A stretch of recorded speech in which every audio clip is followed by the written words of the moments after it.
Bueno, buenos días. Hoy es sábado 2 de diciembre de 2023 y Juan Torregrosa y yo venimos comentando el culebrón de OpenAI que realmente ha copado todas las portadas y un montón de análisis y estudios.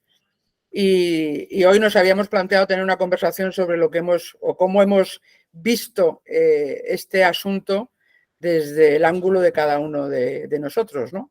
Y entonces, yo empezaría la conversación, que será el encargo, Juan, de cómo has visto la evolución de OpenAI, cuál es la génesis y cómo se ve este proyecto desde tu perspectiva, ¿no? Bueno, pues la génesis y el proyecto OpenAI es, como hemos visto todos, absolutamente fascinante, es increíble. Empezó en el 2015 como una empresa, una sociedad non-profit en que se juntaron pues, varias personas, entre ellos Elon Musk, por supuesto, y Peter Thiel, había varios, en el que pensaban desarrollar una inteligencia artificial general que iba a ayudar a toda la humanidad. Y eso es importante porque luego vendrán los problemas. En el 2018 ya hubo una especie de pequeño golpe de Estado porque Elon Musk intentó hacerse, esto es especulación, lo que está por ahí en los periódicos, hacerse con el control. No pudo, se salió y OpenAI necesitaba más financiación para alcanzar su objetivo de non-profit. Y para eso, pues montó una empresa profit, para tener beneficios dentro de la non-profit. Y aquí empieza a complicarse el tema. 2019, Sam Altman, que es el CEO, es cuando se convirtió en CEO de OpenAI. Luego salió el ChatGPT, como hemos visto todos, en el 2022 fue la explosión total de los modelos de lenguaje y hemos visto la capacidad que tiene la inteligencia artificial y esto nos lleva al 17 de noviembre de este año, 2023, con la crisis que hubo a nivel institucional. Y esta es más o menos la génesis de esta empresa y que es absolutamente fundamental para toda la economía en general. Bueno, y ahora llegan las preguntas, porque aquí tenemos dos ángulos fundamentales en este tema, que es el tema tecnológico, que es lo que le gusta a muchísima gente, lógicamente, es el famoso Q-Star del que podremos hablar, pero también está el tema de gobierno corporativo. Y aquí es cuando pregunto, Elena, te pregunto, ¿cuál es tu opinión? ¿Qué es lo que ha pasado? ¿Cuáles son los elementos clave de esta situación? Pues sí, efectivamente que es un caso fascinante también desde un punto de vista de gobierno corporativo, que como ya hemos destacado muchas veces en Relatia, se trata de cómo te organizas y tomas las decisiones en un ámbito organizativo que se aplica, como estamos viendo, no solo a las empresas tradicionales que buscan la maximización del beneficio, sino a cualquier tipo de organización que tiene que tomar decisiones sobre un objetivo que se ha planteado constitutivo, como es en el caso del OpenAI, el propósito de tener un desarrollo de inteligencia artificial, buscando esa inteligencia artificial general, que sea abierto a la sociedad y controlado en su desarrollo ante la inquietud de que tenga un impacto social superior, ¿no? Que de eso me contarás tú luego más que lo que yo pueda aportar en este momento. Pero, como decimos, desde un punto de vista organizativo, se ha destacado mucho en los análisis que se han hecho estos días. Era un mal gobierno corporativo porque el Consejo se carga al CEO, que es el impulsor del proyecto y que es tan brillante y qué tal. Bueno, pues según va pasando el tiempo, ni nadie es malo, malísimo, ni nadie es bueno, buenísimo, ¿no? Digamos que el Consejo de Administración que se constituyó, que es el que ahora se ha cesado, era un consejo preparado para el inicio del proyecto, que era un non-profit, es decir, buscaba ese desarrollo entre distintos agentes que intervenían en el desarrollo de esa tecnología, precisamente para garantizar que se producía dentro de un marco de reglas que gobernaban desde un punto de vista ético y responsable de cara a la sociedad y de cara al mundo mundial, que controlaba, digamos, ese desarrollo de la tecnología. Y ya desde el principio, como estamos viendo, pues lo que estaban era recogiendo sensibilidades y corrientes que ahora estamos viendo entre los tecno-optimistas, no pasa nada, la tecnología lo resuelve todo, y los pesimistas, o incluso el altruismo efectivo del que se habla ahora, que dice, no, esto hay que establecer una serie de reglas, hay que limitar el desarrollo tecnológico para que efectivamente eso lleve a su fin. Bueno, ese consejo era el adecuado para ese momento, con dos ángulos. Uno, era una non-profit y por lo tanto se componía de gente que era del sector con distintas sensibilidades sobre cómo desarrollar la tecnología, pero mucho tecnólogo, porque eran desarrollos incipientes, y poco corporativo, porque el ángulo financiero de desarrollo de negocio, de venta, no existía en su origen. Estaba concebido para casi una asociación, ¿vale? Una asociación de desarrolladores. Y al mismo tiempo tenía una vertiente, para poner los dos ángulos, un ángulo de lo que es la gobernanza y la composición de la toma de decisiones con esas sensibilidades, pero con ese propósito, y también esa cultura, ¿vale?, de desarrollos, de ingenieros que desarrollan una tecnología y se van autorregulando.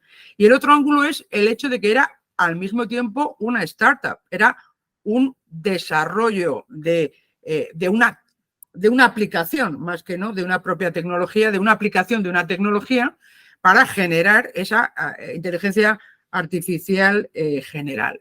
Y en una startup de lo que te rodeas es normalmente de perfiles que te ayuden a hacer ese desarrollo. Era compatible con lo del consejo. ¿Qué ha pasado entre medias? Que efectivamente esto ha cobrado una dimensión brutal y el consejo no se ha adaptado a esa evolución de la compañía, en la que por un lado, como tú bien apuntabas, genera, o sea que es muy curioso, crea una filial que depende de la empresa, que sigue siendo con ese consejo non-profit, una filial comercial que busca la consecución de objetivos en términos de beneficio, porque esa es la manera de incorporar la financiación necesaria para seguir con el desarrollo tecnológico. Es decir, tú, para poder avanzar en tu investigación necesitas financiación. Si haces una financiación en el ámbito de una empresa que tiene que dar unos resultados, vas evolucionando hacia una empresa for profit. Es decir, necesita obtener unos beneficios para retribuir una financiación que no es altruista del todo, no es a fondo perdido, requiere unos resultados. Y esa fue la entrada de Microsoft en el plan, ¿no?, que es muy interesante para analizar lo que es la operación corporativa, ¿no?, de decir, oye, yo puedo hacer mi desarrollo internamente, pero me estoy poniendo una pata muy importante en este buque, que en esta evolución está cogiendo un recorrido claramente muy potente, y luego a través de un acuerdo comercial. Bien. Pero no participaba en el consejo, estaba un poco desde fuera, pero lo que se produce en el seno de la empresa es una evolución hacia profit, sin que el consejo lo esté recogiendo y que en parte, bueno, pues efectivamente el consejo dice, no, yo tengo un mandato, yo tengo un propósito que es non-profit, tú me estás metiendo una dinámica de negocio que no está articulada internamente y al mismo tiempo empiezan a oír cosas que no se han aclarado del todo, de los propios tecnólogos, incluso el que está en el Consejo de Administración, que tenía, yo creo que estaba incluso de presidente, pero que era el socio de Altman, que empieza a recibir ecos de que está contando una tecnología con una versatilidad y una seguridad que no es real todavía. Y eso es lo de la falta de autenticidad en los discursos de Altman que han utilizado como argumento, ¿no? Pero como ves, es fascinante porque la empresa evoluciona muy deprisa. En el gobierno corporativo es clave que el consejo escuche y observe la realidad para incorporarlo en la toma de decisiones y adaptar las estructuras de toma de decisiones para ser ágil y dar respuesta a las necesidades de la empresa. Ha cambiado el propósito, ha cambiado la cultura, porque de repente lo que estaba acordado hasta ese momento diverge. Hay desarrollos tecnológicos mucho más agresivos, hay desarrollos buscando un beneficio comercial, sin embargo el consejo sigue siendo el mismo y el mandato sigue siendo el mismo. ¿Hasta qué punto el consejo saliente hizo lo correcto? Hizo lo correcto en el marco que estaba establecido. Eso lo hemos oído mucho, que bueno, se le puede justificar que... Claro, o sea, tú tienes una obligación, ¿no? Yo como consejera tengo una obligación fiduciaria de responder ante el encargo que tengo de la empresa, que me pide que administre, ¿ok? Entonces, si el propósito no se cambia, si el mandato no se cambia, el consejo está respondiendo a lo que le han pedido, pero, y aquí está el gran pero, cada vez como la realidad es muy cambiante y muy acelerada, una responsabilidad fundamental del consejo es anticiparse a las señales que empieza a percibir para integrarlas en la empresa. Tenían que haber cambiado el propósito explícitamente, tenían que haber hecho una revisión de la cultura y de cómo se querían gobernar. Si eran más agresivos y querían obtener resultados, la dinámica es totalmente distinta. Y esa es la responsabilidad que puedes decir. Cumples con el mandato, pero no cumples con el cuidado de la empresa que está, o la organización que está evolucionando en otra dirección. Por lo tanto, hay un ángulo del propósito muy importante y un propósito que tiene que estar muy alineado con la cultura. Esa es una primera. Es decir, tienes que saber para qué estás y no puedes estar a setas y a Rolex, o si no, lo tienes que explicitar. El segundo ángulo, ¿no? Es que este es muy importante. Claro, es muy importante. Si no puedes cuantificar tu objetivo, a lo mejor, o definirlo muy claramente, pues...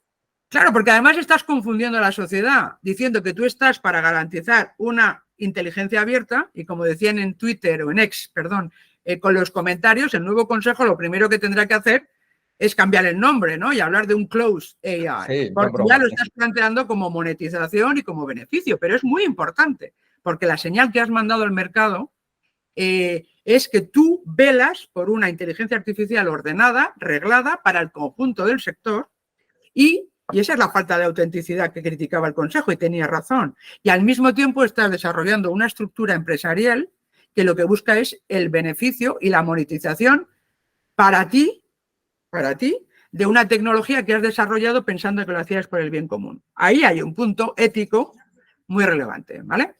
El otro punto que planteábamos es hay que adaptar el gobierno corporativo a la dimensión de la empresa y al propósito. Y eso es la agilidad que se está viendo en consejos de administración, que ya no pueden ser los elefantes sagrados o las vacas sagradas que había hasta ahora, que se tiraban 40 años en un consejo de administración. Tiene que ser diverso, incorporando perfiles que no sean exclusivamente tecnólogos en un mundo como el actual. Tienes que tener a gente mucho más diversa, que esté analizando los ángulos, no solo ahí actuales. Ahí aparece Larry Summers. Claro, bueno, Larry Summers, que efectivamente en este cambio es una persona de mucho prestigio, de mucha reputación, que eso en una startup es típico, ¿no? Cuando creces tienes que incorporar perfiles seniors que te añadan reputación que tú no tienes todavía, porque estás empezando, y que al mismo tiempo te cubran ángulos de los que tú no eres experto. El tecnólogo no sabe ni de geopolítica ni de política monetaria, como Larry Summers, que ha sido secretario de Estado de Tesoro, y que tiene una seniority como para decirte, ostras, tienes que gestionar un montón de perfiles y de sensibilidades que tú, en tu perspectiva tecnóloga, no estás teniendo en cuenta, y sin embargo tu trascendencia y tu impacto en la sociedad, que este es el tercer ángulo que me parece muy importante, es tal que te conviertes en un agente que, si quieres ser privado, está muy bien, pero con un impacto público que te hace, te obliga a tener una serie de capacidades mayor para ser capaz de rendir cuentas de la tecnología que estás desarrollando. Y esto es lo que estamos viendo también. Es que a mí una de las cosas, yo que no conozco, obviamente como tú, lo del gobierno corporativo, y por eso te estoy haciendo preguntas, es una de las cosas que sorprende, es que, bueno, quizás en su momento, en la situación anterior, pues el gobierno corporativo, o sea, el consejo, pues quizás tuvo razones de hacer lo que hizo, más o menos, pero lo que no parece demasiado raro es la inexperiencia, la falta de comunicación, la rapidez con lo que lo hicieron. Y de repente hemos visto lo que has comentado tú hace poco de tecnólogos, que está muy bien, porque teníamos a gente como Helen Toner, el Ilya Sutskever, que son todos técnicos, con de repente hemos visto pesos pesados. Han dicho, no, aquí hay que poner pesos pesados, aquí hay que traer comunicación. Y parece un recordatorio de que, oye, el consejero independiente fuerte, con experiencia, tiene una importancia vital, incluso en empresas así. Sin duda, no, pero sin duda, porque al final lo que se ha puesto de manifiesto también es como pasa siempre en las organizaciones, en los ámbitos o la mesa donde se toman las decisiones, ¿no? De ahí el término del board, es la mesa donde se toman las decisiones. Hay demasiados egos y demasiadas agendas no explicitadas, ¿vale? Que esto se ha visto mucho a lo largo de esa historia. Es decir, inicialmente tú decías que eras non-profit, se sentaron en torno a la mesa los que estaban implicados en el desarrollo de la tecnología, y en principio era, oye, vamos a desarrollar aplicaciones de uso sobre una tecnología que va cobrando vida, y entonces parecía lógico que estuvieran solo tecnólogos. Y además, porque su objetivo no era la aplicación práctica en el mercado. Por eso te digo que en el momento en que tú empiezas a cambiar ese propósito, para el que podías tener un grupo de gente interesante, mi consejo es que empiece a ser crecientemente más diverso y complejo. Bueno, aunque sea, pues eso, en el consejo o con un consejo asesor que te vaya acompañando, pero lo que es evidente es que cuando se produce esa disrupción, viendo el tamaño del impacto que está generando el ChatGPT en particular, que ha hecho un año, y en un año que ha hecho esta semana, es brutal el impacto que tiene. Esa es la crítica que yo haría al Consejo, de no pensar en la agenda común, solo pensar en su propia agenda, en su propio ego, incluido también Altman, que lo tiene grande y está muy bien, porque va a hacer cosas extraordinarias, pero de no reaccionar y decir, necesitamos ampliar la agenda común porque están cambiando muchas variables. Tenemos que hacer una agenda común que piense en OpenAI como organización. Porque la labor del Consejo y específicamente de los consejeros independientes es velar porque hay una agenda correcta pensando en la sostenibilidad de la organización y ayudándola a transitar, estableciendo las reglas, los procedimientos adecuados para ir ayudando en esa transformación que vehicule por ámbitos que sean transitables, digeribles y que sean fáciles de comunicar, como tú bien has dicho, y sobre todo en ese ángulo de comunicación de rendir cuentas ante la sociedad de la que está viviendo y en la que está impactando. Esto es porque aquí los stakeholders ya cambian, ya es muchísima más gente. Exactamente. Entonces, hay un stakeholder general que es la humanidad. O sea, estamos llegando a decir que el ChatGPT va a acabar con muchos trabajos y que si se consigue la inteligencia artificial general, que es la que le ha hecho, yo creo, que despertar a Altman, como para decir, ostras, esto es muy gordo, esto hay que monetizarlo, estamos acabando con la humanidad. O sea, el impacto, el stakeholder es brutal. Es decir, es que es toda la humanidad, ¿no? Entonces, para poder representar a esa humanidad, generaciones actuales y futuras, necesitas un consejo que sea más diverso, efectivamente con perfiles con mucha experiencia, pero también perfiles diversos que sean capaces de ofrecer una mejor toma de decisiones que la que haría un tecnólogo en su fricada total, que me parece fascinante, de decir, ostras, es que puedo crear aquí una cosa extraordinaria. No, porque ese es el concepto que hablábamos y lo vinculamos al tema de la sostenibilidad. Es que tú dependes para tu desarrollo de los datos que te aporta toda la sociedad, para empezar, de la financiación que te ofrecen empresas como puede ser el caso de Microsoft y de otras empresas que están compitiendo contigo y tienes que empezar a incorporar cuáles son los impactos en términos de ética, de qué tipo de formulaciones estás haciendo y de aplicaciones que pueden acabar con muchas profesiones. Bueno, esto empieza a ser otra cosa, ¿no? Y la evolución va a ser fascinante, pero efectivamente... Dime. No, que te iba a decir que es que realmente cuando miras y uno se acerca al caso de OpenAI, desde el punto de vista corporativo, para la gente como nosotros, que no, como he dicho antes, no tenemos tanta experiencia, hay muchas cosas sorprendentes, porque se ve mucho el liderazgo. Hemos visto liderazgo de todos tipos. Uno, como creo que estabas comentando, es que es una de las misiones de OpenAI ahora, es decir, cómo crear un consejo asesor eficiente. Es decir, tienen a uno ahora, pero es temporal. Ellos lo que van a buscar es algo que funcione, una estructura de liderazgo que les lleve al futuro de una forma pues razonable, no como ha pasado ahora, que ha sido con muchos problemas. Pero es que además de ese liderazgo de organización, cómo se organizan las personas, hemos visto también muchas dosis, al menos yo he visto, de liderazgo personal. Por ejemplo, el Satya Nadella, el de Microsoft, las sensaciones que lo ha manejado. Y tengo que decir aquí que yo tengo acciones de Microsoft, que no soy totalmente objetivo. No, pero bueno, no. La sensación es que ha habido también liderazgo de todo tipo. Has invertido precisamente, y esa es la clave. Hay un inversor o alguien que pone su dinero porque cree que esa empresa está organizada y está liderada adecuadamente para los tiempos. Por eso inviertes. Sí. O sea, que es el resultado de ese análisis que has hecho como para decir, oye, esta persona me genera esa confianza para poder depositar mi dinero porque estará bien invertido. Y estará bien invertido. Hay gente que lo hace más a corto y otros que dices, pues más a largo plazo. Entonces, como bien decías, y esa es la evolución también. Tú puedes como startup decir, yo estoy como fundador, yo me lo guiso, yo me lo como, pero necesitas ir incorporando, y por eso está la fórmula del consejo asesor como un primer paso que te ayuda sin implicarte en las tomas de decisiones. Esta es la diferencia que te voy a introducir. Consejo asesor no decide. te aporta ideas para que el que sigue siendo el ejecutivo principal, el emprendedor, el startupero, tome mejores decisiones. Pero si le da la venada, dice, bueno, me parece muy bonito lo que me has dicho, pero yo voy a hacer lo que ya pensaba. ¿Ok? Que esto ha sido la norma, ¿vale? Ese es el liderazgo visionario que puede, por ejemplo, seguir teniendo Elon Musk, ¿no? Está muy bien, pero yo tengo claro que tengo que ir por ahí. Si tú quieres meter tu dinero, lo metes, y si no, pues también. Bien, ese es un perfil. ¿Qué pasa? Que es verdad que hay gente extraordinaria como Elon Musk y el propio Altman, ¿no? O como era el caso de nuestro Amancio Ortega. Es decir, oye, es que como esos hay uno entre muchos millones que son visionarios y además tienen una vis de negocio como para poder desarrollar una empresa rentable y exitosa. Pero lo normal es decir, oye, yo puedo ser muy bueno en una cosa, pero me tengo que rodear de gente que me aporte ángulos que yo no tengo por especialización, ¿no? Lo que decimos en Relatia, ir conectando disciplinas y conocimiento que al final te permitan tomar una mejor decisión.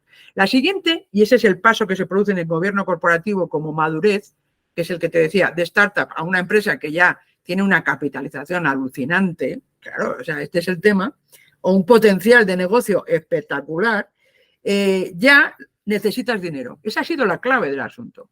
Tú cuando necesitas dinero para desarrollar tu tecnología, el que te mete el dinero, en este caso Microsoft, te dice, bueno, sí, pero yo no meto el dinero para que tú te lo pases bien.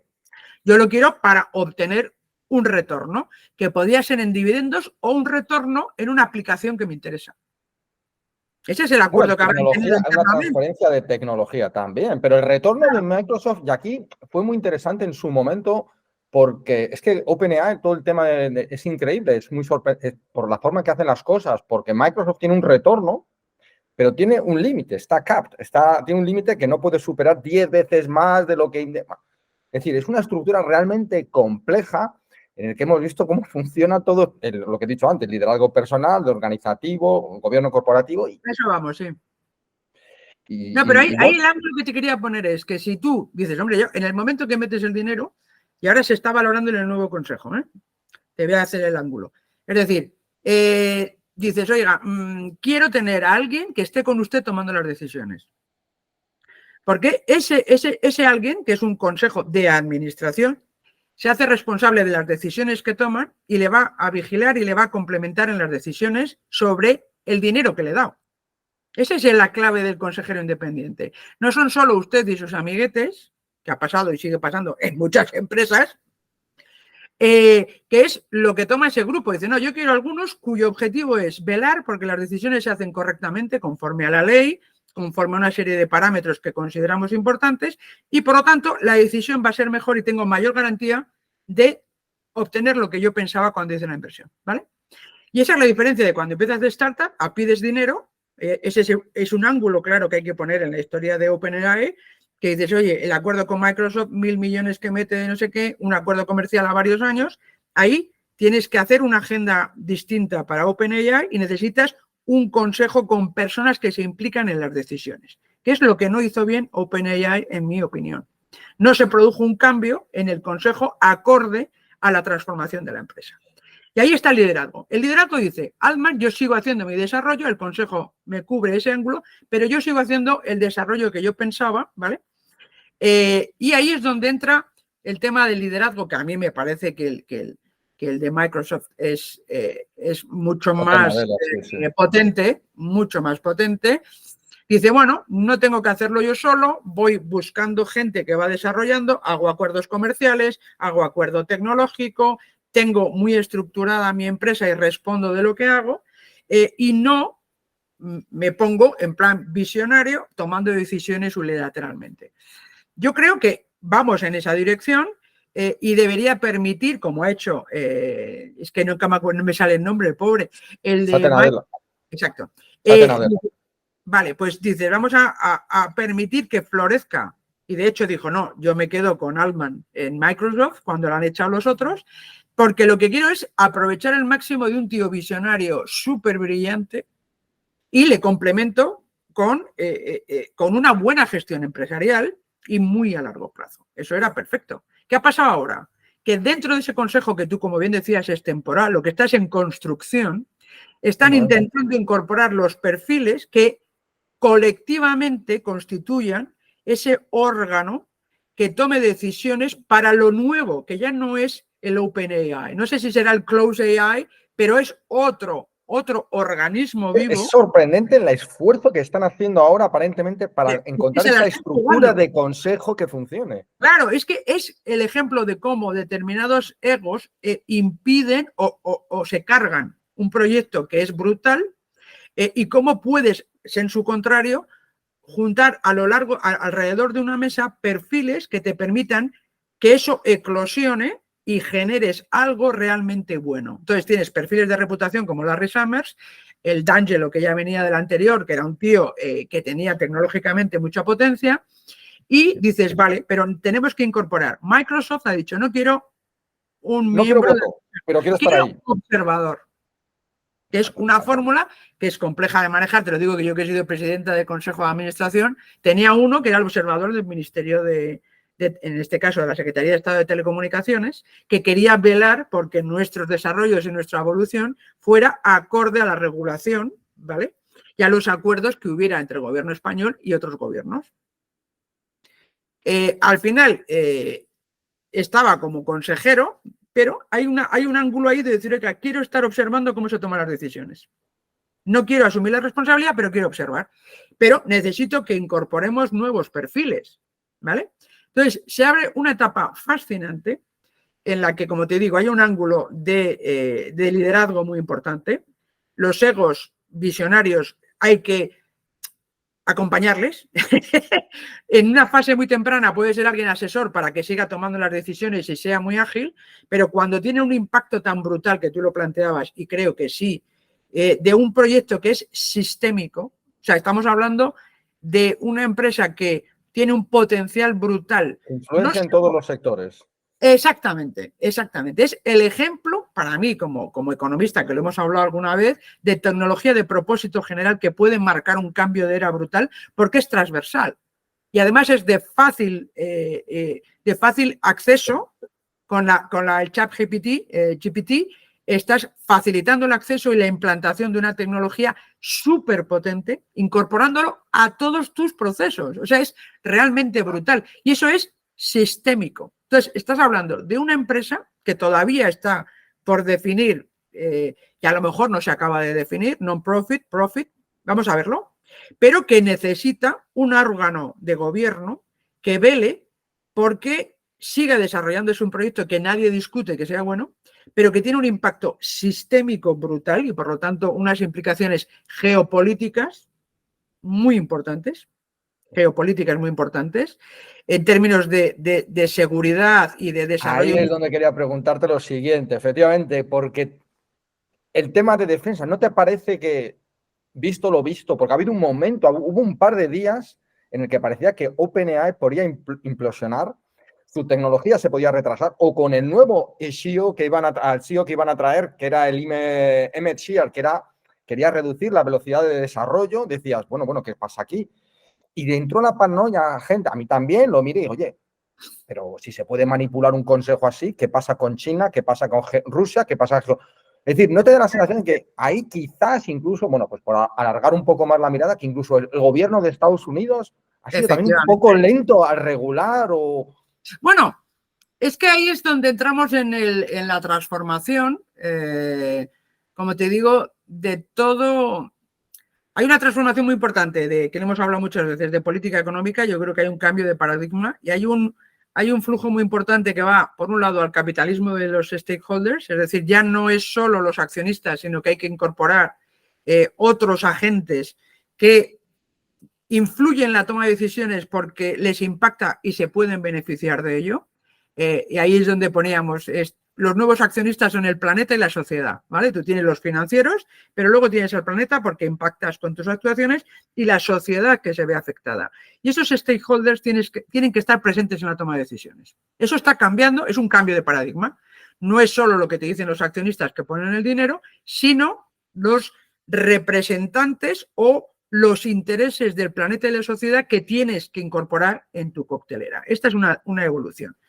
La siguiente evolución que está cobrando cada vez más fuerza es es que las empresas no tendrían que tener como objetivo la obtención de beneficios. Error. El beneficio, entendido como excedente, ¿no?, de lo que consigues generar en términos de valor, que puede ser la facturación. O sea, tienes que tener un indicador de lo que valora la sociedad y los clientes en particular, lo que tú produces y los recursos que has utilizado para generarlo. Tiene que haber un excedente. Tienes que conseguir más valor de los recursos que has utilizado. ¿Por qué? Porque los recursos son escasos y tienes que garantizar que los utilizas bien. ¿Cuál es el mejor indicador de que los utilizas bien? Que generas un excedente de su uso. Los que no valoran el impacto de los recursos que utilizan pueden estar generando pérdidas permanentemente. Ese es el problema que tienen las organizaciones públicas. No te digo las de sin ánimo de lucro, las públicas. Por eso yo creo que como concepto, dices, lo relevante es cómo consigues el excedente. Por eso incorporas en los costes no solo los recursos inmediatos, sino, por ejemplo, la trazabilidad en términos medioambientales, ¿no?, del impacto de tu proceso de producción o de los recursos que incorporas. Si tú haces esa triple cuenta de resultados que se habla, ¿no?, la meramente económica, la medioambiental y la social, el excedente que obtienes es pura generación de valor. Y luego decidirás qué haces con ese excedente, ¿ok? Pero como filosofía es necesario obtener beneficio, entendido como un excedente, entre lo que generas y lo que has utilizado como recurso. Este para mí es el gran debate que se está planteando para decir, oye, ¿cómo tenemos que establecer la organización? Que es lo que estábamos hablando todo el rato en el caso de OpenAI. Me da igual si es con ánimo de lucro, si es una startup o es una gran empresa. Lo que tienes es que estar organizado y tomar adecuadamente las decisiones. Y esto, en el ámbito empresarial, que tienen que rendir cuentas y tienen que pagar dividendos y tienes que devolver y pagar las facturas, te exige una eficiencia en esa toma de decisiones que en ámbitos públicos y no digamos globales y mundiales no tienen. El impacto, la transformación es espectacular. Y creo que en esa dinámica, que es la propia de los gobiernos corporativos, tienes que tener, bueno, lo más difícil es encontrar los consejeros independientes. Este es el gran debate. Igual, hay jueces independientes. Fíjate el debate que tenemos montado con los jueces independientes. ¿Hay políticos profesionales que velan por el bien común? Es que tenemos de todo. Es que yo estaba viendo y ya quizá ya nos vamos aquí acercando un poco al final, es que realmente es complejo, da la sensación de que es complejo montar un consejo porque además había especulaciones aquí de que había incompatibilidades por las acciones que tenía un consejero. Es que un consejero tiene acciones en esta empresa que la invierte otra empresa y si cambiamos al CEO de OpenAI y nos fusionamos con otra empresa, mis acciones, es decir, hay intereses, hay egos, hay intereses económicos, había problemas también de seguridad a lo mejor nacional en casos de esta empresa gigantesca. O sea, que se está viendo que montar un consejo no es fácil. No es tan sencillo. No, sobre todo lo que te decía en esta evolución, ¿no? En la que se está pidiendo, uno, porque crecen las empresas y se hacen más diversas. Sí, también. Y se hacen más diversas porque están en todo el mundo.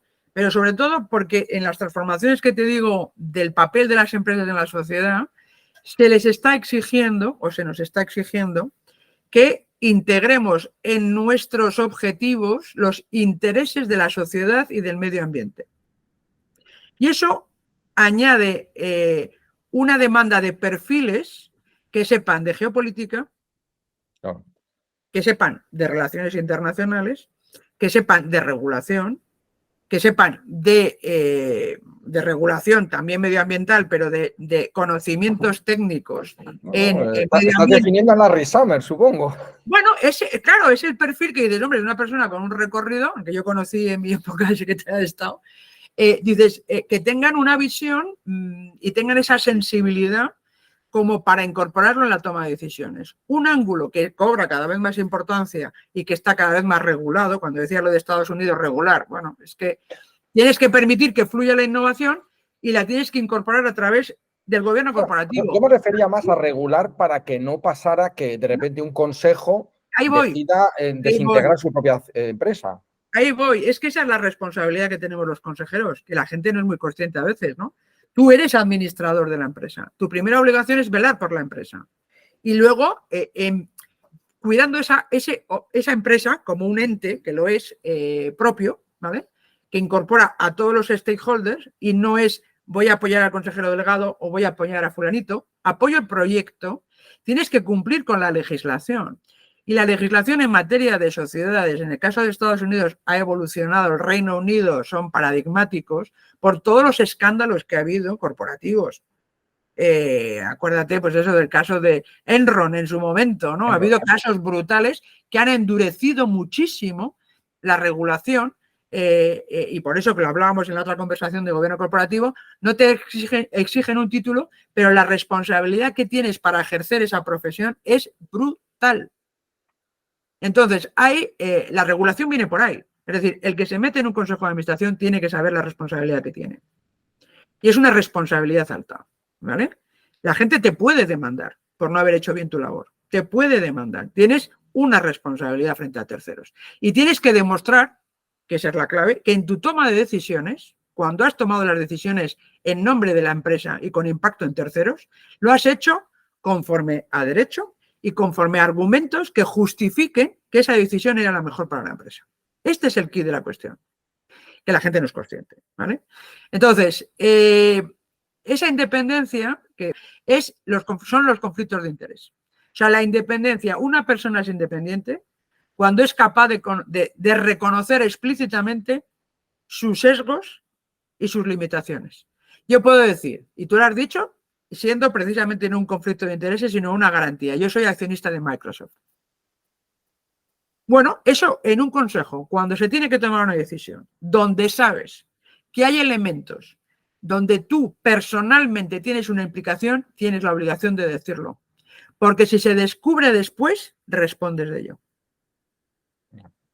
Y la independencia es precisamente decir, oye, yo tengo este argumento, yo estoy condicionado por esto y creo que es un elemento importante en la decisión. Y no imponer una decisión ocultando tu agenda. Ese es el gran problema. Cuando tú dices que quieres actuar por el bien común y al final lo que estás buscando es el beneficio propio. Este es el gran debate. Y la regulación del gobierno corporativo es muy exigente. Y yo creo que tenemos que ponerla cada vez más en valor porque cada vez es más compleja la toma de decisiones, efectivamente. Entonces, aquí el ángulo, que es donde yo te lo devolvería y que podemos seguir explorando, es que esto afecta a la gobernanza, al final, del desarrollo tecnológico que se está produciendo, por mucho que se diga hay I+D, puede haber investigación pública, el Estado puede emprender, pero lo va a hacer a través de una organización que es una empresa. Podrá ser más pública que privada, pero es una empresa. Entonces, la clave ahí es cómo gobernamos el desarrollo de tecnologías que tienen el impacto sistémico del que estamos hablando con la inteligencia artificial, ahora generativa, pero en búsqueda de esa inteligencia artificial general, que es la que puede amenazar la inteligencia humana. Ese es un gran tema y es el que estamos viendo se producirán otras tecnologías, pero para mí, que lo hemos hablado muchas veces y tú en esto lo estás siguiendo muy de cerca, la inteligencia artificial para mí claramente es como decíamos antes, la tecnología de propósito general que puede cambiar el paradigma, que va a determinar los desarrollos en productividad, que es esencial en el modelo de crecimiento. Y todo este debate, como ves, nos permite el caso OpenAI desde este ángulo de gobierno corporativo, pero por las implicaciones que tiene sistémicas y en concreto en un ámbito como el tecnológico, cómo somos capaces de establecer la adecuada gobernanza, que además lidie con desarrollos paralelos y en conflicto y en competencia en ámbitos como puede ser el caso de China, Rusia u otros países que no tienen esa búsqueda de rendición de cuentas y de transparencia que nos planteamos en países como Estados Unidos o claramente en Europa. Este me parece que es una gran cuestión, ¿no? Y tú que sigues de cerca, yo creo que el tema de la inteligencia artificial también efectivamente se produce en otros países, pero en el propio Estados Unidos hay empresas que están desarrollando muy rápidamente casos de uso, que es donde a mí también me gustaría, o te lo dejamos como encargo para que nos lo cuentes, ese desarrollo explosivo. Darnos una pincelada. Sí, bueno, efectivamente, lo del tema de OpenAI tenía pues, dos perspectivas. Una de la que hemos hablado hoy, que es el gobierno corporativo, lo complejo que es. Y luego está el tema tecnológico, del que se ha hablado mucho. Se ha hablado mucho, por ejemplo, del algoritmo que habían desarrollado, el Q estrella, que, bueno, pues que en algunos decían que OpenAI ya había alcanzado la inteligencia artificial general, ya internamente lo habían alcanzado y que eso cambiaba también las decisiones del propio consejo. Pero lo que estamos viendo, vamos, ayer lo hablaba con familiares, es que hay una aceleración, no supongo que esta aceleración va a continuar y se va a acelerar cada vez más, pero es que es difícil seguir las noticias. Es decir, cuando uno está aprendiendo una tecnología ayer de cómo hacer un diseño generativo, de repente al día siguiente hay una nueva empresa que dice, no, usted escribe un texto y yo ya le hago vídeo. Es decir, está habiendo una explosión que se ve resumida, yo creo que lo dijo ayer el CEO de NVIDIA.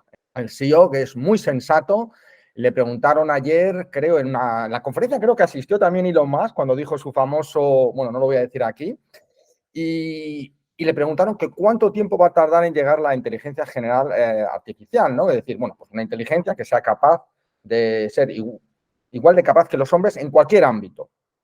Bueno, y él decía que 5 años.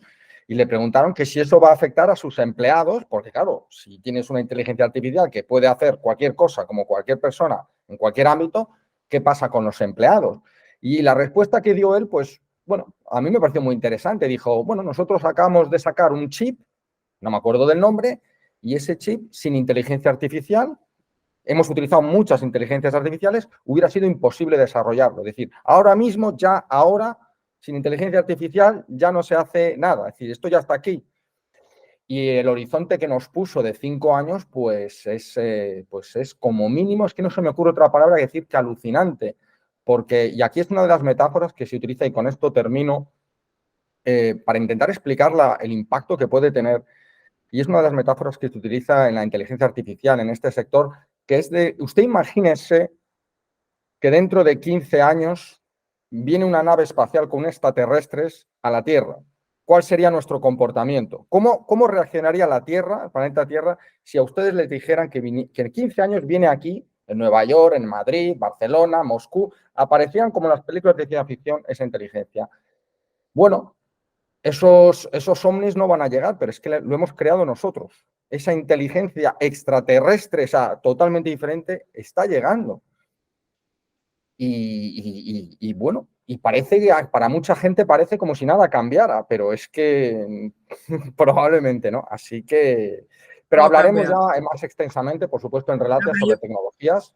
Yo creo que todo cambia y no, efectivamente ya estabas anunciando esto y lo que podemos decir es que nosotros somos, le hemos hablado mucho de abrazar, ¿no?, la transformación y el conocimiento e intentar hacerlo bien acompañados, ¿no? Que esa inteligencia colectiva que empiece por la humana se enriquezca y cabalgue sobre estas tecnologías que van a una velocidad, no ya del tigre, ¿no?, como decían los chinos, sino una velocidad del rayo que es extraterrestre y más allá de lo que somos capaces a veces de percibir. Por eso necesitamos inteligencia artificial y la clave es que seamos capaces de enriquecernos, ¿no? De enriquecernos. Bueno, y adaptarnos, como decías tú, con el tema de los consejos. Oye, que es que hay que adaptar las estructuras, hay que adaptar la forma de organizarse, porque esto va muy rápido.